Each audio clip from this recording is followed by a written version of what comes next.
Allô, c'est Émilie, ça fait super longtemps qu'on s'est pas parlé. J'avais envie de reprendre des vidéos YouTube parce que YouTube est mon premier d'amour.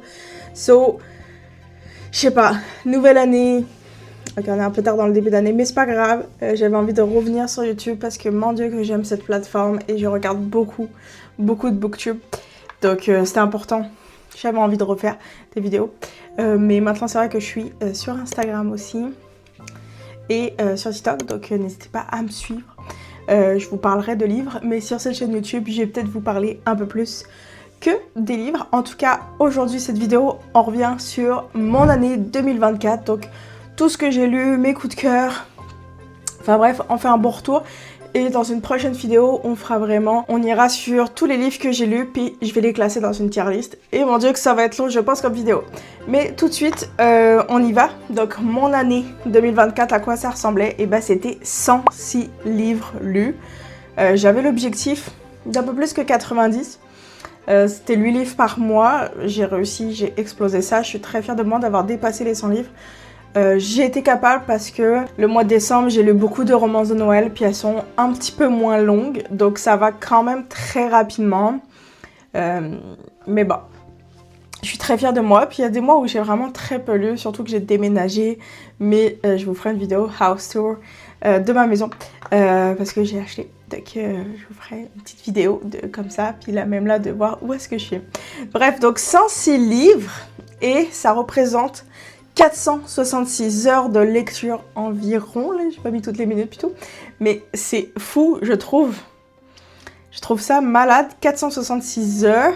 Donc c'est fou, 470 heures, c'est plus que 1 heure par jour de lecture, c'est plus que ça. So, je trouve ça vraiment fou que j'ai réussi à lire tout ça. Si vous me connaissez, vous savez que mon genre de livre préféré, c'est la romance. Il y a deux styles que moi j'adore, la romance contemporaine puis la romantasy. Est-ce que vous pouvez deviner c'est quoi, quel genre j'ai le plus? Romance contemporaine ou romantasy? Eh ben, j'ai lu 50 romantasy et 45 romances contemporaines. Le reste, ça a été d'autres styles de livres. J'ai eu des belles découvertes dans d'autres styles, puis j'aimerais comme essayer de faire un peu plus ça en 2025, essayer d'autres styles de livres, même si je pense que mon amour pour la romance restera toujours. J'adore la romantasy et j'adore la romance. Pour moi, c'est comme mes genres préférés. Mais j'essaye d'un peu plus me développer, donc quand même 95 livres de romance et genre donc 10 livres, 11 livres autres. Mais je suis quand même très fière de moi d'avoir lu tout ça. En tout cas, c'est quand même pas mal. Maintenant, on passe à mon top 3 de mes lectures préférées de l'année 2024. Ça n'a pas été facile de les classer. Je sais même... Oui, non, je les ai classés. J'allais dire, il n'y a pas vraiment de classement, mais oui, il y a un classement. En premier, on a... Et je l'ai. Ça, je vais vous le sortir, je l'ai. Je vous le sors. C'est Bride. Top 3 Bride de l'année. Ali Hazelwood, bien sûr. J'ai comme envie de vous faire presque une vidéo spéciale sur Bride, comment je l'ai pu l'aimer. J'ai adoré ce livre. C'est comme... Voilà, c'est du Ali Hazelwood, c'est de la beat lit, c'est mes premiers amours, des loups-garous, vampires. Bref, voilà, une très belle romance, beat lit quoi. Donc, vous l'aimez. En deuxième, Witch and God. Les Dieux du Temps, le tome 1. J'avais adoré donc la première trilogie, genre, des Dieux du Temps. Mais là, oh my god, comme j'ai full aimé. On retourne. Donc si vous ne connaissez pas Witch and God, c'est quand même l'histoire entre des sorcières et des dieux. Witch and God. Il y a une première trilogie où on suit certaines sorcières puis des histoires d'amour avec des dieux. Là c'est la deuxième, puis là c'est les dieux du temps. Donc dans ce tome-là, on retourne, on va dans le passé, on va à l'époque de la guerre de Troie. Et j'ai adoré. J'adore cette période historique. J'adore quand il y a des dieux. J'aime bien les dieux nordiques. Mais là, j'ai adoré. Et c'est ça, ce changement dans le temps. Puis la fin, et j'étais comme, what? On peut pas nous laisser comme ça. J'ai couru sur le tome 2. Puis là, j'attends le tome 3 avec impatience. J'ai un petit peu moins aimé le tome 2 que le tome 1. Parce que le tome 1, j'avais été comme charmée. Puis je pense que je ne m'attendais pas à autant aimer ce livre. C'était fou. C'était vraiment fou, fou, fou. Puis bah, comme vous devez vous en douter, le tome 1 qui est sorti cette année et que j'ai lu en 2024, c'est bien sûr Force Wing. Force Wing, mon top 1. Mon top 1. Et j'ai l'édition collector qui est sortie, qui est comme full belle. Qui est comme extraordinairement belle. Et voilà. Et voilà, j'ai tellement aimé ce livre. Mais je lui attendais, tu sais. Tu mets de la romance, tu me mets des dragons. C'est sûr que je vais aimer. C'est sûr. Tu sais. Et si vous ne l'avez pas encore lu, Force Wing, je ne sais pas ce que vous attendez. Si vous êtes un fan de roman de Tessie, je suis comme... Vous devez l'avoir lu. Ça a été comme... une folie. Bien sûr, j'ai préféré le tome 1. Le tome 2, que j'ai aussi ici, un petit peu moins aimé. Un petit peu moins. Je trouvais un petit peu long. Un petit peu longuet à certains moments. J'attends le tome 3 qui sort cet été de Hugo Roman. J'ai hésité à le lire en anglais. Mais je pense que je vais l'attendre. Puis on se fera une vidéo où on lit. Où je vais vous vlogger tout ça. Où je lis. Donc le tome 3. Onyx Storm. Donc de Force Wing. Et voilà. Si vous ne l'avez pas lu, je ne sais pas ce que vous attendez. Bref, sur tout ça, je vous ai présenté mon top 3, mais j'ai envie de vous parler encore plus de livres, plus de découvertes que j'ai fait cette année. Et donc, bien sûr, je ne pouvais pas passer à côté de mes tops par mois lecture. Donc, on commence tout de suite pour le mois de janvier. Mais ma lecture préférée, et j'ai aussi le livre ici, mais je ne vais pas tous les sortir au bout d'un... Bon, vas-y, je le sors. Au final, mais Falling Again de Morgane Montomble, donc mon livre préféré de janvier que j'ai lu. Mon Dieu, j'ai adoré. Mais Morgane Montomble, tu sais, c'est comme, tu sais que tu as confiance. Tu sais, j'ai tous les Tom Seasons aussi que j'ai lus cette année. Vous allez peut-être en retrouver dans mes tops. Voilà, Morgane Montomble est, je pense, une des autrices que j'apprécie le plus de romance, en tout cas francophone, c'est sûr. Mais même général, romance, voilà, j'adore. On n'est jamais déçu par du Morgane Montomble. Donc, Falling Again, top janvier. Ensuite, top février, ben, je ne sais pas si vous saviez, mais ce qui est sorti en français, ben, Force Wing. Donc, on retourne sur du Force Wing. Bon, je vous l'ai déjà dit, voilà, lisez-le, puis Dragon. Et pour moi, c'est tout ce que j'avais besoin de savoir, c'était qu'il y avait des dragons, puis j'avais pas besoin d'en savoir plus. Ensuite, tome 3, c'est Rêve de glace. C'est 4 tomes. C'est vraiment bon. Romance un peu arctique avec le désert, 2 mondes séparés. C'était vraiment bien. Je vous conseille, si vous aimez les romans de Tessie, où il y a un peu de l'univers de glace, puis tout, j'ai full belle découverte de cette année, en tout cas pour le mois de mars. Avril, l'Empire des femmes. Très cool. Il y a une romance, oui, c'est sûr, mais c'est pas ce qui est non plus le plus important. Voilà, on est dans un monde où la société est totalement contrôlée par les femmes. Et on suit, voilà, notre personnage principal qui est un peu... est dans ce monde, mais essaye de comme lutter un petit peu. Puis tout. Très bon, je vous le conseille, très fun. Ensuite, Witch and God, en mai. Je vous l'ai déjà présenté, Les Dieux du Temps. Le tome 1, donc je vais pas vous retourner là-dessus. Pour juin qui a été vraiment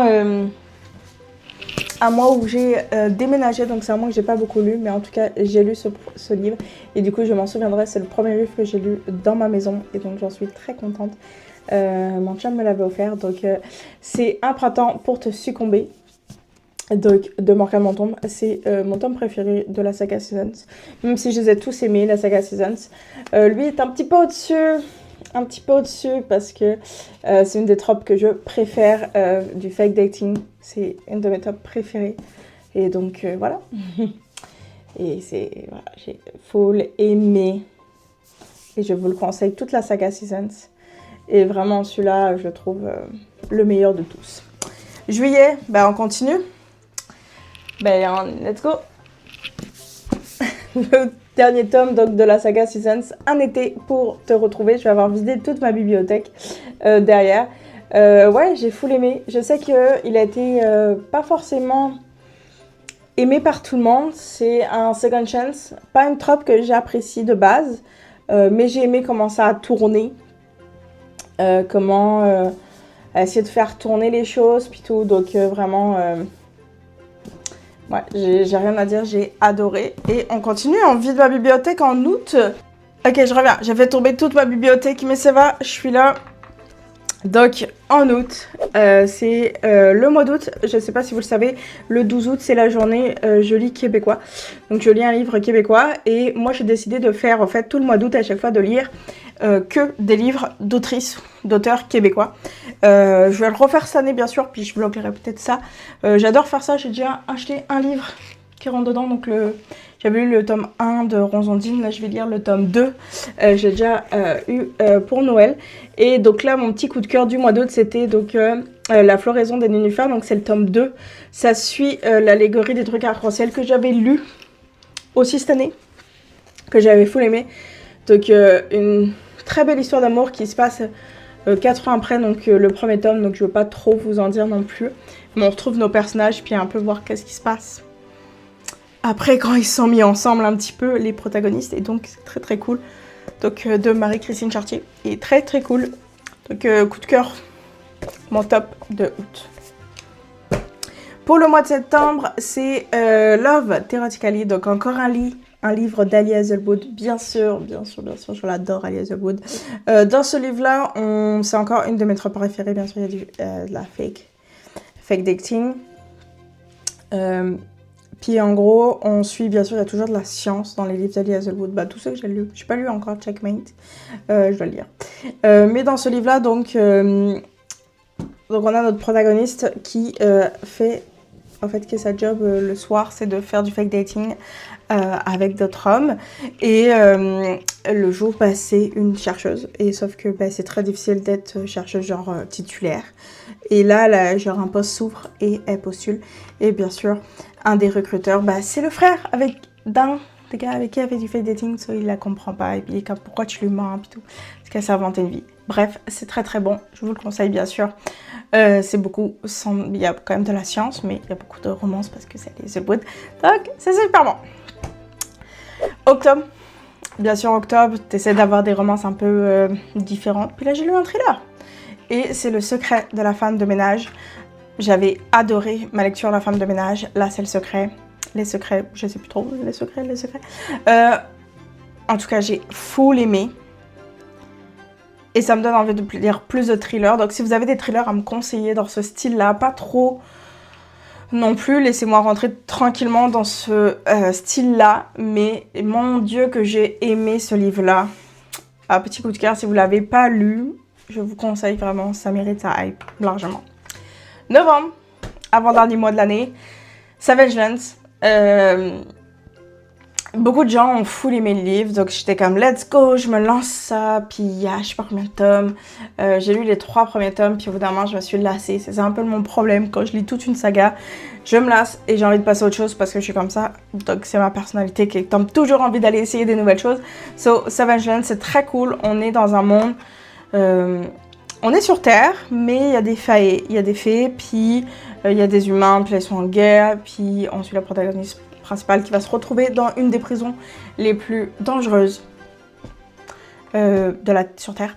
Et elle se retrouve à parler avec un des fées comme les plus dangereux. Et voilà, et toute une histoire qui arrive, et tout un monde, et c'est très bien fait.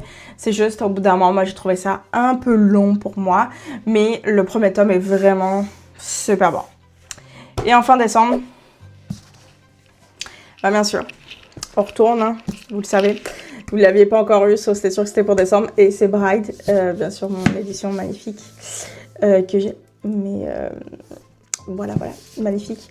Que j'ai lu, je pense, en une journée ou deux. Je l'ai fini en nuit blanche.